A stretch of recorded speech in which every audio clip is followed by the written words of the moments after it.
Okay, looks like we're live, but we got to let it breathe just for oh so brief a spell.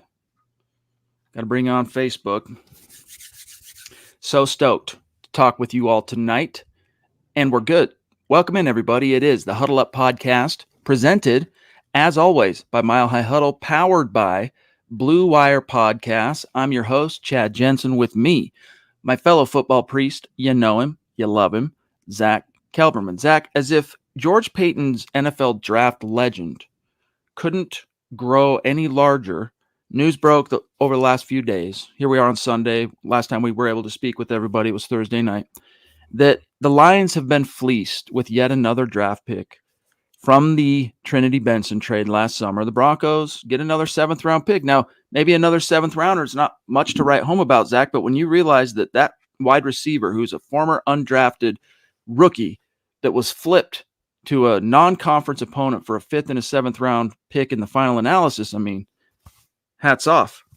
They never really replaced him, though. I mean, that's the thing. They couldn't have counted on Hamler getting hurt, and they couldn't have counted on Pat Shurmur actually regressing from 2020. But he was the speed demon. He was the guy that was taking the top off of defenses, at least in preseason. So I like Trinity Benson, but I like this trade more for the Broncos and what George Paton was able to do. And it was funny. There was like a mini controversy the last couple of weeks. Every time Paton would talk, he would mention 9 draft picks they had for 2022. Even the Broncos' own website reported 8 draft picks. Everyone's wondering where the extra one was. Well, as it comes to find out, the NFL awarded the Broncos an additional 7th-round pick, and they have 9 picks with which to work later this month in Vegas. And I think it's extra ammunition for George Paton if he wants to move up or take a shot on a late-round prospect. They brought in a lot of tweener in the terms of 7th-round / UDFA. You know, guys that could be drafted but might not be drafted, and they could use this selection on one of those guys. Can't hate it. Can't hate it at all. But how did Trinity look? I'm not a huge, obviously, I'm not keeping close eye on the developments of the Detroit Lions. But how did he perform for him in 1 year? Let's see. 8 games, Zack, he appeared in. 2 starts, hauled in 22 targets. I know you guys can't see this, but the last time I tried to blow it up, the ads took up the whole screen. So just bear with me. 22 targets, Zack. 10 of them he hauled in for 103 yards. 0 tutties. Let me see if there's anything else here. We got some snap counts, 279 on the entire season. That's it for Trinity Benson. So if you're the Detroit Lions, at least in the short term, you came out on the wrong end of that particular deal. Well, yeah, when your play caller is, biting kneecaps and Dan Campbell and your quarterback's Jared Goff, it's not a great situation for an up-and-coming receiver to be in. Seems like he carved out that niche in Denver, but Denver seemed like they didn't need him. They didn't want him. They traded him. I wish Benson all the best in Detroit, but I want the Broncos to have that guy that was replicating his speed and what he was able to do in the preseason. I think that'll benefit Russell Wilson this coming season. Just want to give out some hellos, some what's ups, some happy Easters to those of you who celebrate. My family celebrates. In fact, I had to, this is how much I love y'all, had to fly home from a family gathering. By fly, I mean just haul butt, to celebrate Easter and do an Easter egg hunt tradition thing, with my Nana. I call her my Nana. She's my grandma.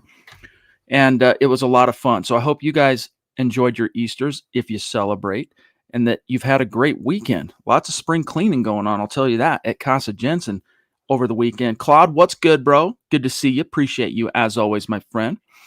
What's up? I see Anthony Miller, Dale Fleming, Corey getting in early, Mark Ward, Jay. Let's see. Oh, tall, dark, and Mexican. Color me intrigued.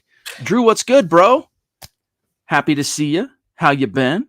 Still dutifully rocking the hat like a boss. He says, good to see y'all again. I liked Benson, but I'll take another pick. Yeah, I mean, I liked him. But, Zack, the big thing, you brought it up. There probably could have been some utility to holding on to Benson last year in the wake of the Hamler injury. But everything that Benson is, even now, it's all in potentia. And I guess that's the same thing when you talk about a draft pick. But a draft pick to me is, 2 of them anyway, even though we're talking about mid and late round pick, more tangible something to sink your teeth into. Because put yourself back in George Paton's shoes when this opportunity knocked, and you're talking about a college free agent, what was it, 2 years removed? Might have been 1 year removed. I'm trying to remember when he entered the league. But And it's like, hey, the Lions come knocking and they're offering me a 5th and a 7th for a dude that there's a solid chance might not even make the roster. Like, he had played well, don't get me wrong, but yeah, I'll take that deal.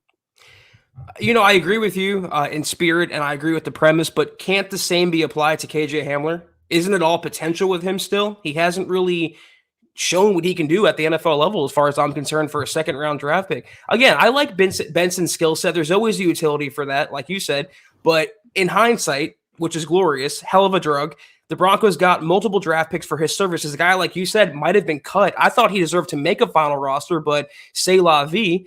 And it wouldn't have mattered with Teddy Bridgewater under center. It wouldn't have mattered with Pat Shurmur as the play caller. It wasn't appealing to what Benson wanted to do. And, Benson might have benefited in the long term for being on a team that was going to utilize him right away. Unfortunately, that team is Detroit, but we'll see if they're in for better prospects in 2022. Mike, good to see you, bro. Appreciate you very, very much. The Duchess in the hizzy. What's going on? Michaela with an early super chat. Thank you, my friend. We love you. We appreciate you. Happy Easter right back at you. Hope you've had a good one. Same to you, Rodney. Appreciate that, my friend. Have you watched any of the USFL, Zach? Anthony Miller here saying, anyone see Paxton and Lynch stinking up the USFL with this afternoon with 3 turnovers? I've been pretty busy, so I haven't had a chance to watch any of that. I want to pull up the picks so bad because I hadn't watched a minute of the USFL, another upstart league that has no chance of really competing with the NFL as far as I'm concerned. The first game I put on, Paxton Lynch comes into action, I believe, for Shea Patterson, the former Michigan quarterback. And like one of his first passes, quick 3 or 5 step drop, simple pass, football 101. He throws it right to a cornerback or safety, whatever he might have been. It was Paxton being Paxton. It's truly hard to believe not that long ago he was a first-round pick. It's hard to believe he was competing for a starting job, not just 1 year, but 2 years in a row, and lost out to a 7th-round draft pick 2 years in a row. But we don't talk the defining image. Is there not? I mean, I don't know. Iconic can also mean bad things, I guess, but the iconic notorious, that's a better word for this, image of Paxton Lynch is the boobin on the sideline in the black hole. In the black hole. It's bad enough you're going to do it, but in the black hole. Emasculate yourself, emasculate your team in the most bloody, hated, I don't know, find the word, rivalry in your division. You're going to go cry on the bench in the black hole. That was the, I would say the beginning of the end, but it wasn't. The beginning of the end was the day he was drafted. It was the final punctuation, the death knell. I don't know, but that was it, dude. That was it for Paxton. There's no bouncing back from that. Zach, you got to think about it, dude. The legendary figures that have been quarterbacks in the Mile High City, Frank Tripucka taking it back. Craig Morton, John Elway, Peyton Manning, Jake Plummer. I mean, these dudes, they'll cry at their mother's funeral. That's that kind of. Now, I'm not saying, hey, it's like the Big Lebowski. Strong men also cry. No offense to dudes. I get verklempt sometimes. I do, sometimes a song, sometimes a movie I'm watching or whatever. But when you're a professional making millions of dollars, Zach, on the sideline in a heated game like this, no, dude, that was. Ugh. There's no crying in football. Unless you're hoisting the Lombardi trophy, there's no crying in football. I prefer my young quarterbacks to be breaking into houses dressed like Woody from Toy Story and getting into fights with vacuum cleaners. That's just me, though. I don't want quarterbacks crying on the sideline against my most hated rival when that's his chance to stake his claim as a worthy first-round quarterback. I'm so glad, and I've said this for years now as of you, he's not the Broncos' problem. He is the USFL's problem. Good luck with that one.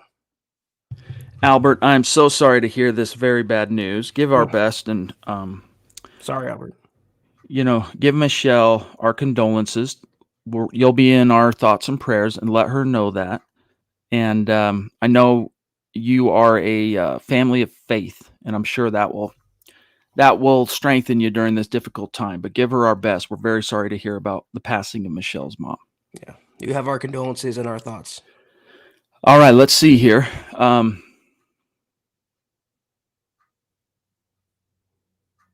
Okay. One more time. Yeah, one more time.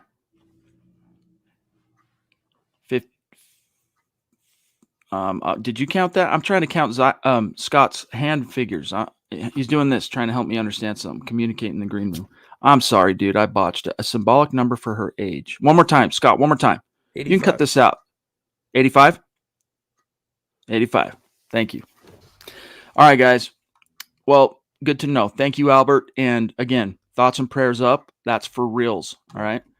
Great people, the Knoppers family. Love you. Okay, Zach, a couple other things I want to touch on here with you. We'll keep this conversation going tonight. This was the subject of the Mile High Insiders podcast last night, which was a great episode.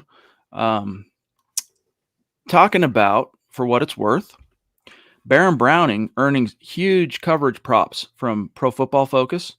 All right, let me just give you the figure first. All right, so let me see where it's at here. All right. The most coverage snaps played without allowing a touchdown last year, Zach, among rookie defenders. You might think Micah Parsons. You might think Pete Werner. Nay, 'twas Baron Browning, 305 snaps without relinquishing a touchdown in coverage. Sounds like a guy to put him on the edge, huh? Let's have him start chasing the quarterback. Well, this is why people think that he's going to be the next Micah Parsons as like a movable weapon around the formation. He's a good player, a really good prospect. I don't think he's Micah Parsons, though. Parsons is once in a generation. That's why I was pounding the table for Parsons last year. Browning is just a tier below that, but still good all the same. And it's just I don't know. It's amazing. It's baffling. The Broncos finally find that inside linebacker who excels in coverage. And the next year, if they want to move him to a different position, even on an experimental temporary basis, it's going to stunt his growth at inside linebacker where he belongs. And worse than that, who they signed to replace him? Alex Singleton, another two-down, one-dimensional player who succeeds against the run. Baron Browning was succeeding against the run and also the pass.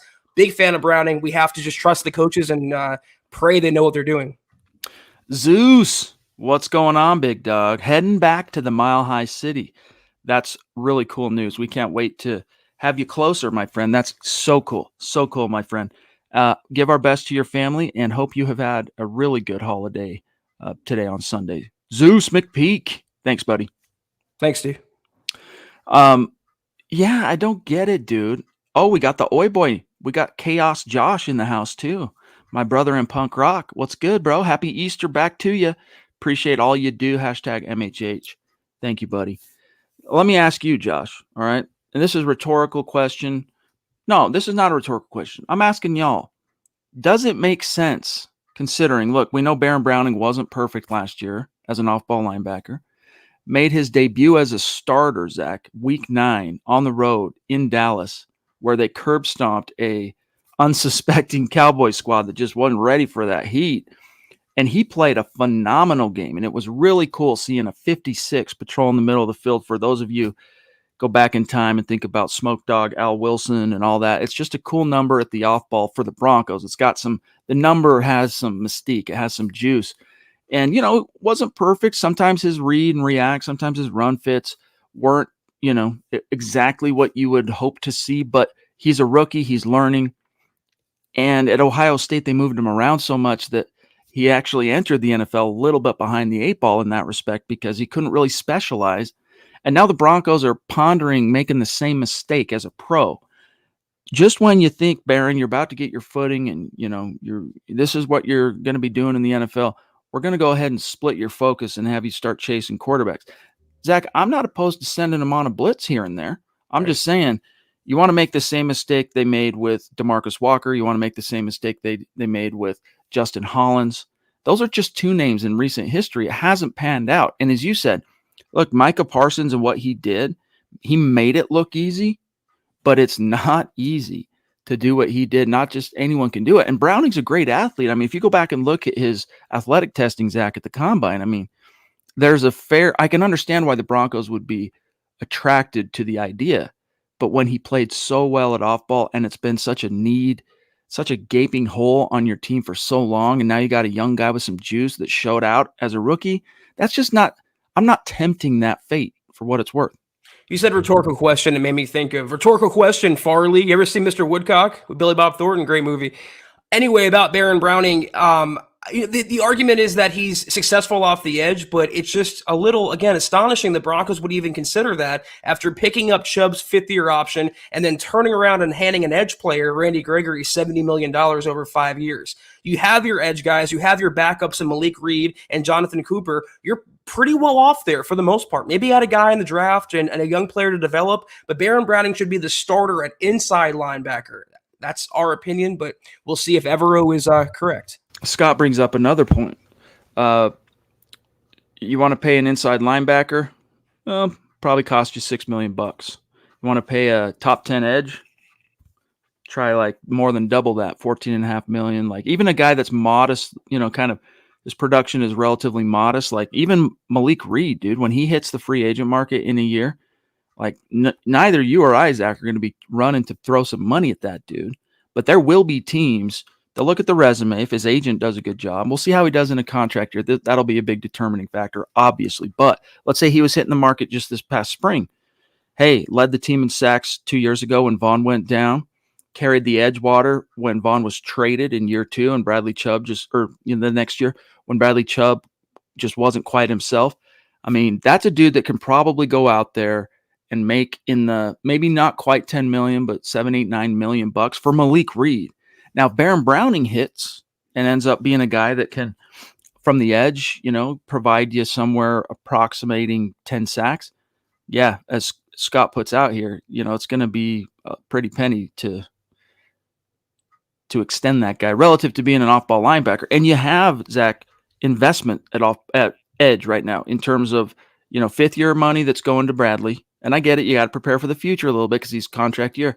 And all that money that's going to Randy Gregory, I'd rather turn to the draft because when you found a guy that's really good at off ball and that's been an issue, coverage and all that, I mean, you've got your field general, Zach, there. You've got Josie there to make sure Barron doesn't have to carry all that water because Barron wore the green dot on his helmet down the stretch.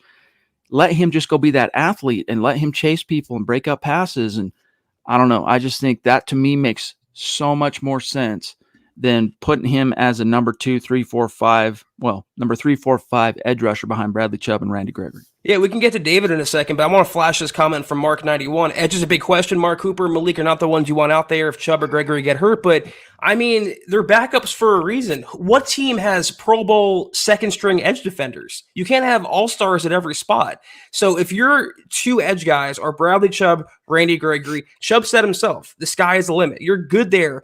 If worst came to worst, I mean, you're talking about Malik Reed and Cooper in yesteryear being full-time starters. Now they're backups. They're fine in that role. They want to add to that in the draft. They can do that. But they don't have to take Baron Browning from inside linebacker and convert him to outside to compensate for that.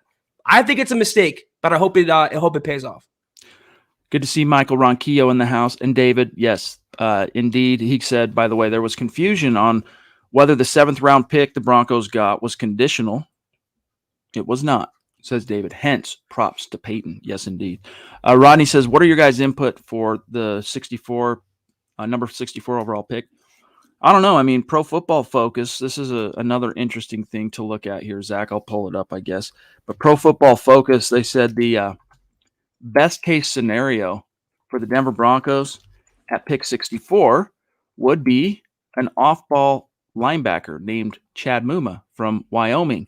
That's one guy's opinion at Pro Football Focus, and forgive me, I don't even remember who it was. Nick had the article for us. What's your preferred tact at 64?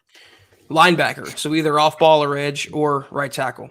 I mean, those are the Broncos' glaring needs. Those are the Broncos' 3 biggest needs. Not tight end, running back, wide receiver. You got to address the linebacker position and right tackle. So if it's Muma, I am perfectly fine with that. Troy Anderson, I am perfectly fine with that. Abraham Lucas, I am perfectly fine with that. They want to go any of those directions. You have my stamp of approval.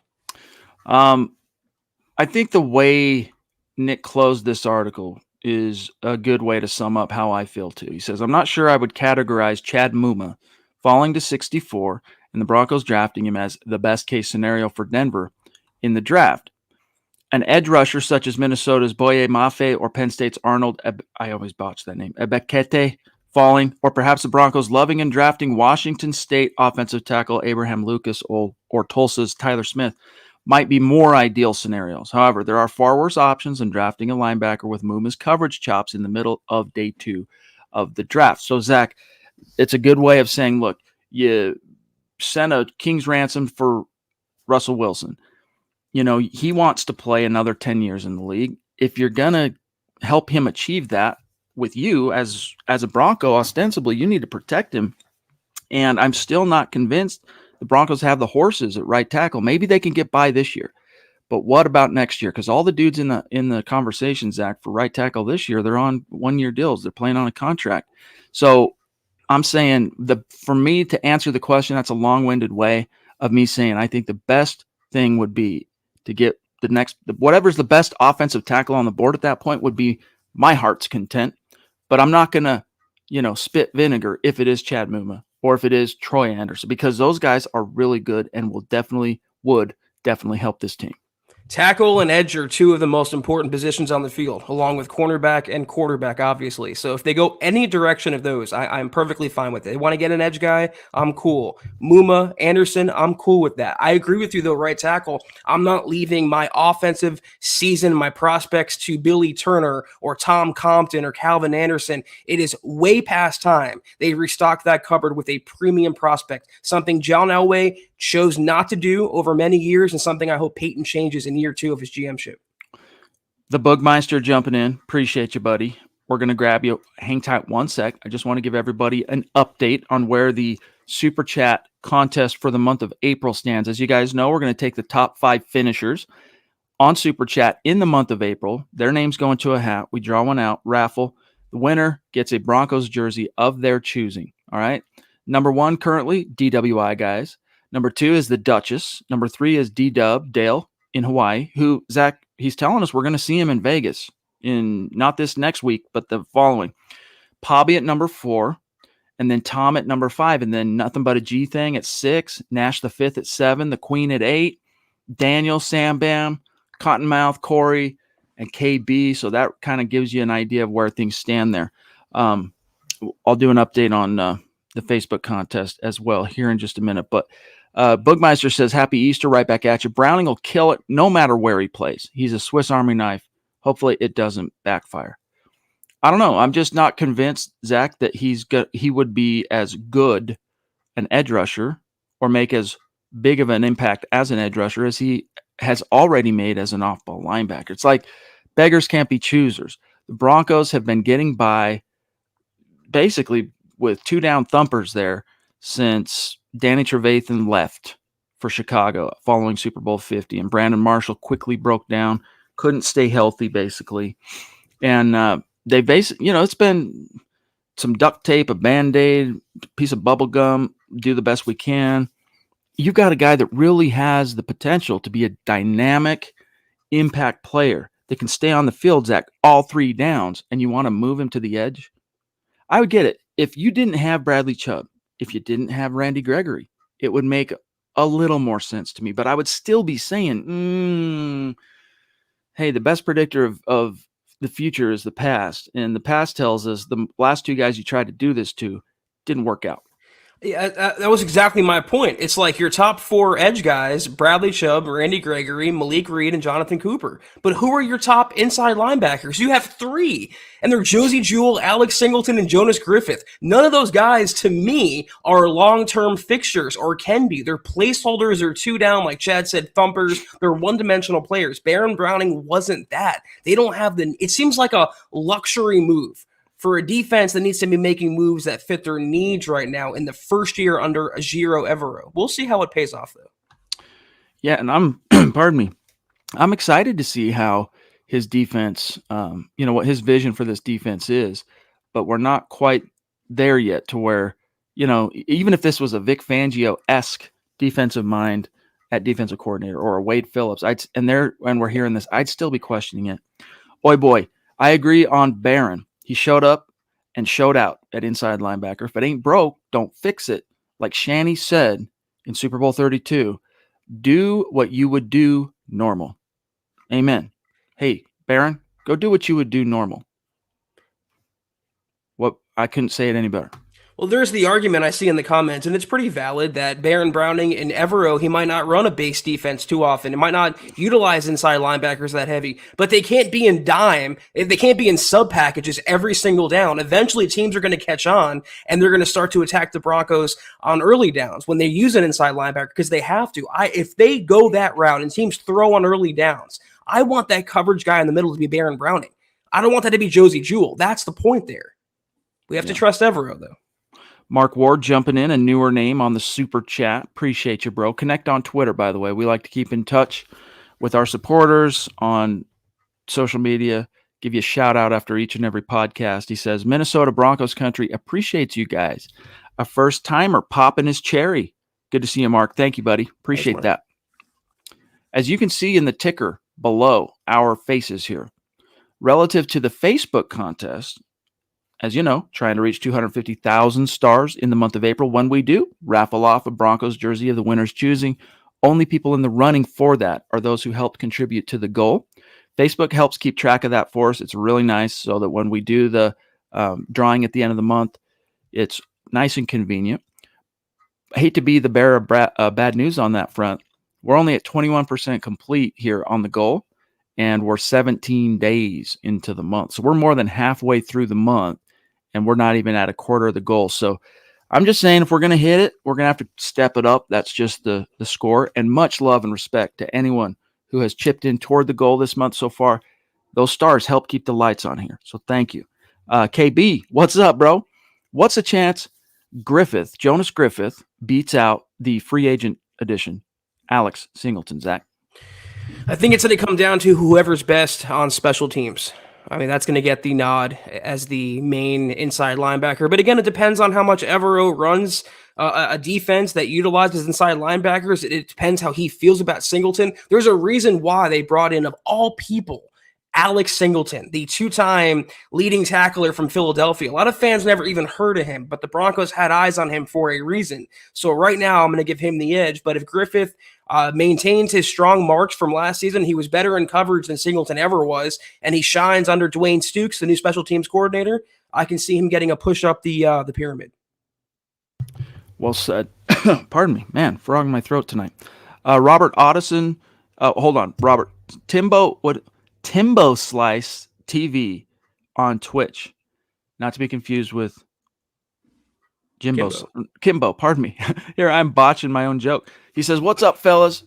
Hey, shout out to those on Twitch who join us each and every night. Yours is a name I don't recognize, though, for what it's worth, Timbo. So welcome. Appreciate you. Robert Otteson, ever the patient boy, says, happy Easter, brothers. Love the show. Thank you, buddy.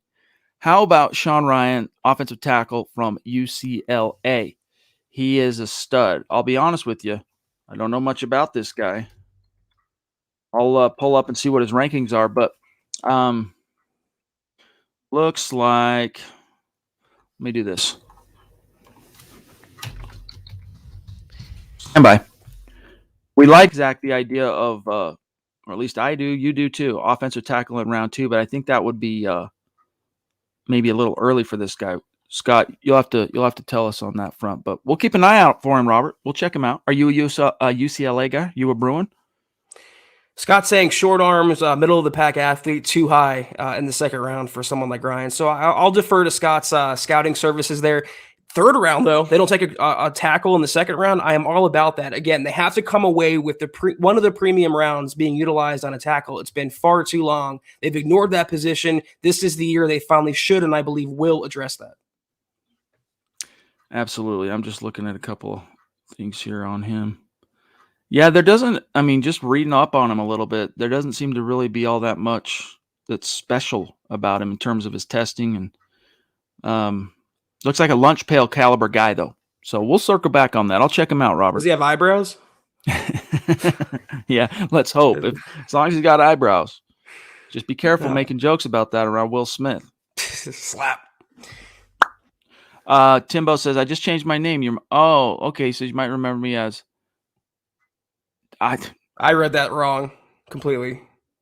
ST. Yeah, dude. Stone Cold Time. Stone Cold Time.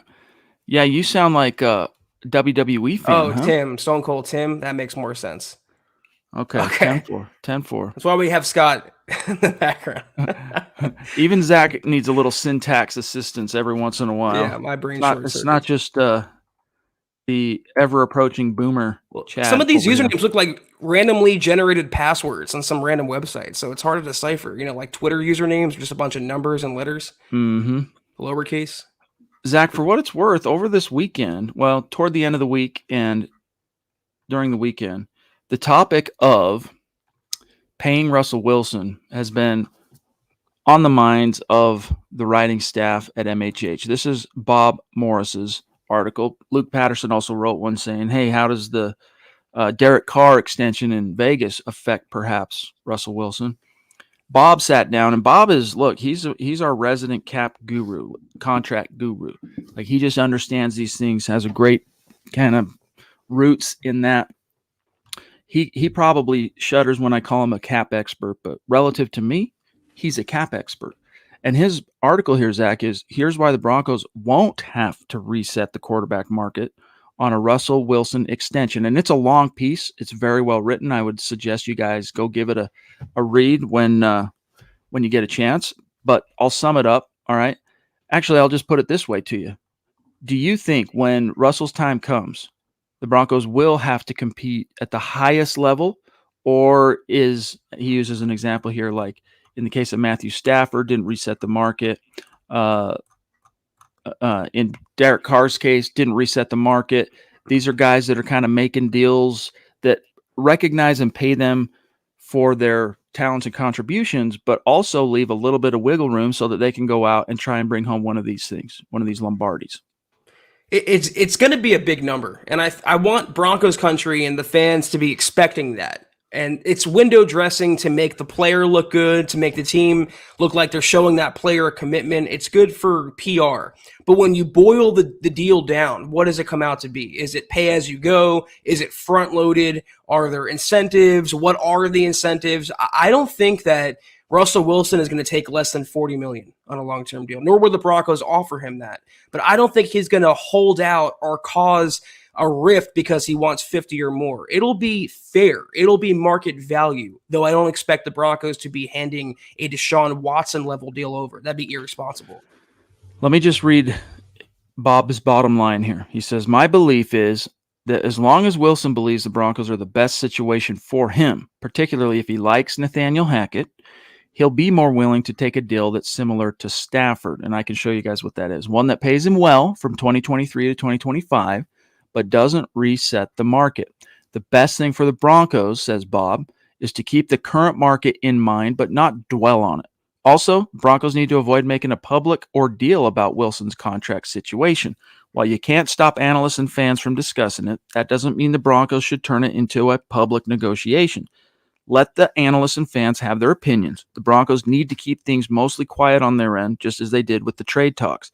I trust George Paton to do it just that way. Wilson, last thing, certainly won't come cheap if he has a great 2022 season. But if the Broncos handle the situation well, they may not have to show Wilson as much money as some people think. And Zach, he really kind of leans on what happened with Matthew Stafford, who was not extended right away after the Rams acquired him from the Lions. Yeah, I don't know about waiting, though. That's my think. What if he goes out and leads the Broncos to an AFC West crown? They go deep into the playoffs. He's going to be at that point in his right to demand north of 45, maybe eclipsing 50. They'd be wise to pay him now or sooner and not later and get that deal over with, because when Lamar Jackson, whenever that happens, puts pen to paper, it's going to even up the market value. He probably will, at least on a per-year basis, eclipse what Deshaun Watson got. The Broncos don't want to bid against themselves, but they don't want to bid against the market either. So get it done soon. Please, George. He says here, Stafford certainly got paid well, getting $160 million on a 4-year extension with $63 million fully guaranteed and $120 million in total guarantees. It's a contract that ties him to the Rams through 2024. I'm not sure what to think in terms of will it reset the market, but as well written as that was by Bob, and it's very persuasive, I still think, look, the Broncos are best off trying to get a deal done with him sooner than later, just for the sake of the value for Q is just going to keep going up year over year. I don't think it'll be the end of the world. Like if Russell's camp is not already pushing for an extension, then let that sleeping dog lie. Fine, whatever. If that's what you want to do, but you could create some cap room probably. You can get creative. Like you're in a window now with Russell. What's the most creative things you can do to maximize that window? Well, first of all, make your quarterback feel the warm and fuzzies, get him paid. And, what's Rich Hurtado's? That's the new cap wizard. Let him do his thing. Let him minimize the cap hit over the next couple of years, defer some of that down the road, and use that money to load up and let Russ cook. You made a good point about showing the warm and fuzzies to Wilson and a showing of good faith. Well, it works both ways, though, because Wilson's a quarterback at 33 years old. He got kicked off his former longtime team, unceremoniously traded. He's entering a new team, new conference, new everything. The first thing he's going to do is demand a new contract. The first thing he's going to do is hold out for more money or make it known behind the scenes he wants to be paid ASAP. If Russ was smart, and I believe he is, he's going to ride this out a little longer. He's not eating cat food. As I said before, $35 million he's scheduled to make this year. He can afford to be patient, and the Broncos can afford a little more to be patient as well. But it works both ways. They have to do something in good faith, but something that doesn't signal that it's all about the money. Because how do you gain the trust of the fan base, of your teammates, if you come into the locker room and immediately turn around and demand $45 a year? Doesn't look too good. Zach, there's something going on with my device. Can you hold it down for a couple minutes? I'll be right back. I got you, sir. Lawrence Rivera hopping in. Appreciate you, Lawrence. Solo Huddle Up podcast time as I fill the whole screen. Appreciate you, Lawrence. We got David, new name. Welcome, David. David I'm not going to even try. McAlrath? I don't know. Appreciate you, David. I've been lurking around for a few years. Just wanted to show how much I enjoyed MHH over the last couple years. Thank you. Well, thank you, David.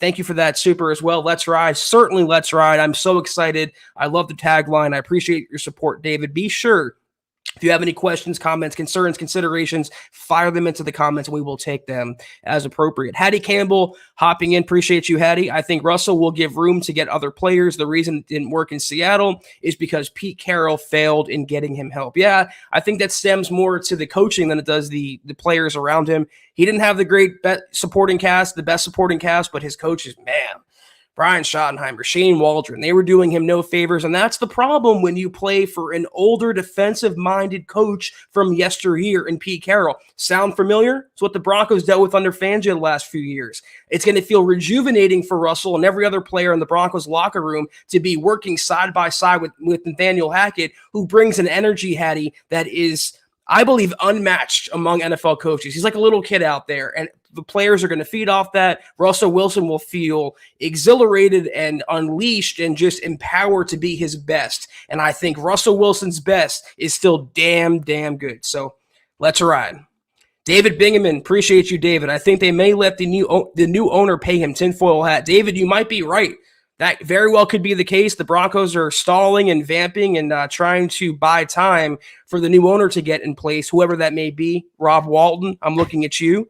They would have more liquid cash on hand, but right now, if they wanted to, the Broncos can do it. That's the thing about the salary cap. I call it a myth. It does exist, but if you want to do something, this is what I've learned covering the NFL for a decade now. If you want to do something, either pay a player, acquire a player, trade a player away, cut a player, you will find a way to get it done. So if they really wanted to right now, if they felt that impulsive, they could do it. They don't have to wait, but you may be right. Yeah, they put in for what it's worth on the topic of a new owner, the initial bids, Zach, reportedly came in on Friday. I haven't heard anything on that front since, like what the developments on the bids are, but we could be hearing something soon. Wait, I got you guys. Better? You guys cool? Are people tripping already? Everything back. So I'm trying to nip that in the bud, so. Yeah, everything is normal, guys. It throws people off sometimes when we switch sides on the screen here. Did we grab David? You probably did, right? Yep. Okay, cool. Sorry about that, guys. Little technical difficulty on my end that had to be accounted for so that the whole stream didn't drop. All right, one last thing here. Let me see. Where are we at time-wise? We're at 39 minutes. We might keep tonight a little bit short because, hey, it's Easter. Let people enjoy their their holiday with their families. Man, I'm looking at just the sheer volume of draft content Trickle is cranking out right now. Look at this real quick. Well, I just want to give this man his props. All right. I'm on the homepage. I scroll down, finding Broncos 1, 2, 3, 4, 5. 5 just in the last 2 days. One of those is Lance Sanderson, I believe, too, though. So props to Lance as well. How would you feel, Zach, about this duo as your first 2 picks? This is your draft haul. Chad Reuter, NFL.com, mocked CSU tight end Trey McBride and the Montana State linebacker Troy Anderson, who's been talked about quite a bit on the Mile High Huddle different podcasts, mocked to the Broncos. How would you feel about that? Who's playing right tackle? Billy Turner? Turner, at least Tom this Compton, year. Calvin Anderson. I mean, you have, to me, a capable tight end in Albert O. Okay, you brought in a blocking tight end in Eric Tomlinson. You can draft a tight end in any single round. You can pick up Kyle Rudolph off the scrap heap if you want some depth there. I don't believe in using a pick on a tight end at 64. I wouldn't mind Anderson at 75. I don't know if that he'll last that long, but I wouldn't mind a linebacker there. But tight end just rubs me the wrong way. I can't support that. And I wonder how much of the connection on a surface level has to do with him playing for CSU. The Broncos traded away Noah Fant. They have a tight end prospect who played locally. Let's connect them together. If you look at it, though, they traded Noah Fant away because they're really high on Albert O, and they can get another body in that room at any point in the draft. I just can't ride with that. Another kind of flaw to this mock here is when you get past, all right, pick 64 is McBride, pick 75, so that's their first of 2 picks in the 3rd round is Anderson. No tackles. Okay, cool. Let's keep going. Then they mock, or did Reuter. Was it Juanye or is it Wanye? I think it's Wanye, right? Thomas, the safety from Georgia Tech. All right, who I disagree with that. I'm not sure that's a good pick in the 3rd round, even late in the 3rd round. And then you've got in round 4, which I don't hate this pick, like Marcus Jones, from Houston, the slot corner. Like, he's intriguing to me, but because of what you did on the first 3 selections, you still have not added any offensive line depth with your first 4 picks in this draft. Because I don't think these people, once again, they don't know what they're talking about when it comes to the Broncos. They saw that maybe Kareem Jackson was a free agent. He's since re-signed with the team, and they had a young player in Caden Stearns that was penciled in next to Justin Simmons. Why did they mock a cornerback to the Broncos? Oh, well, they lost Bryce Callahan and Kyle Fuller. They picked up K'Wan Williams. That's besides the point. I hate this mock. Even the running back at 4 here, a running back before a right tackle, that would discredit the entire mock to me. That's my opinion. Yeah, Pierre Strong he mocked basically. It's a 4-round mock that Reuter did, and because the Broncos have 2 in round 4, one is the corner Marcus Jones, the other is South Dakota State running back Pierre Strong Jr., who is an interesting prospect. I mean, he ran a 4.37 40, Zach, at the combine, and he had some testing that put him in some pretty high percentiles, but I don't know. I think the Broncos do need to add a running back. It's just that in that order, when you haven't done anything on the O-line, no edge, you're going to go, all right, so you got tight end, you got linebacker with your first top 2 picks in this particular class, and then you're going to go with 2 DBs and a running back. Reuter has a lot of props and respect in the draft community, as far as draft media goes. I know the guys at Mile High Huddle, for example, hold him in high esteem, but that was a pretty tone-deaf run of picks, Zach. Yeah, I would call it that for sure. And I don't really care how good any incoming running back looks. My RB1 is Javonte Williams. And that's all that really matters. You have an offense that's chock full with talent. There's only one ball to go around, and your starting running back as of today is Javonte. You want to take a running back in the 6th, the 7th, you want to get a UDFA, that's fine. But to take one before a right tackle, to take one when you have Javonte, and your starting tackle is Billy freaking Turner, who you got rid of for a reason. I don't like it. Leroy says, hey guys, Mile High salute. Just to let you know, I received the t-shirts. I haven't put one on yet, but I will send a picture of me wearing one of the shirts or both. Thanks, guys. One love. Yeah, dude, we wanna see it. We'll put it on Instagram, bro. We'll flex. It'll be awesome. Michael, good to see you in the chat tonight, bro. We'll talk to you on the next stream, which will be tomorrow night. Zach, let me make sure I'm not missing anything here, but I think here we are at the 45-minute mark. We'll wind her down. I don't think we need to stay on once we've kind of hit the topics tonight that we wanted to get to. And it's Easter. People want to enjoy their families. But there's one that's bugging me on the back end here. Oh, last one, and then we'll dip on out. Bradley Chubb talking about his goals. And I kind of liked this, if I'm being honest, Zach. Like, he didn't talk about trying to get 20 sacks. He didn't talk about, I want to get another Pro Bowl. His main goal for 2022 is playing all 17, staying on the field, which sounds like he heard when his new head coach, who has zero investment in him other than what the team is paying him this year. Bradley Chubb's making got a decent raise on a 5th-year option this year. But Nathaniel Hackett at the owners' meetings, when he was asked, hey, what are your expectations? What's your outlook for Bradley Chubb in 2022? Talked about, I want him to get after the quarterback and all that, but keyed in on be available. So the good news here, Bradley Chubb, healthy, entering the offseason for the first time since his rookie season. What did he do as a rookie? It was his most prolific and productive year as a pro, in which he produced 12 sacks, earned a lot of great rookie honors. Didn't quite get the defensive rookie of the year that particular season, but your thoughts on his main goal? Yeah, he can't get after the quarterback if he's standing on the sideline or laying on a trainer's table. So yeah, staying healthy is number one, the biggest priority for Bradley Chubb. I like what he said, that curiously wasn't included in the Broncos transcript from the Broncos PR staff.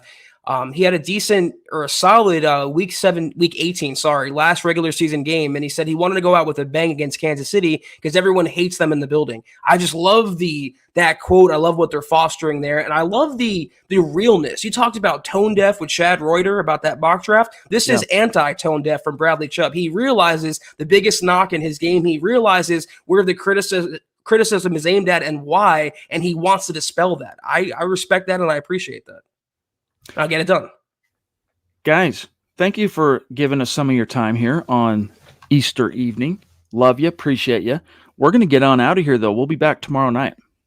Thank you, guys. Have a great rest of your Sunday, great rest of your weekend. God, I can't talk. Must be the holiday vibes going on today. But we will be back on tomorrow night, same time, same place, 6 o'clock Mountain, 8 o'clock Eastern. In that time, in the meantime, follow us on Twitter at Huddle Up Pod. You can follow the main account on Twitter at Mile High Huddle. You can follow Chad on Twitter at Chad and Jensen. You can follow myself at Kelberman NFL. Follow Scott on Twitter at Scout Kennedy. If you guys want a hat, shirt, tank top, anything and everything you can imagine is right there. HuddleUpPod.com. That's our store. Get yourself some right now. And Facebook.com/MileHuddlePod. Like that page. Follow that page. Guys, if you haven't, please go to Apple Podcasts and leave your football priest a 5-star review for a chance to win some merch each and every month. But if you can't do those things, please subscribe this video, like this video, and share this video and every video you see on the MHH channel. It really helps us grow and reach more Broncos fans just like you. So true. So true. And we really appreciate those of you who do take the time. It's a simple thing while you're in the conversation, listening to us yammer on. Just like the video. It's a small thing you do. It's no skin off your teeth. Helps us out in a big, bad way. Shout out to these great supporters tonight on Facebook. Claude throwing down stars. Rodney, Albert. Thoughts and prayers, Albert. Lawrence Rivera. And then our Super Chat superstars this evening. Drew, the Duchess, Zeus. Out of the gate, Zach. Well, 4, and Oi Boy, Josh, we got 4 Mount Rushmore superstars out of the gates, showing out, representing MHH. The Boogmeister, Mark Ward, a newer name, awesome. KB, love you, buddy. Robert Otteson, and David McIlrath. Appreciate you guys. Love and respect. See you tomorrow night. Take care, and as always, guys, go Broncos.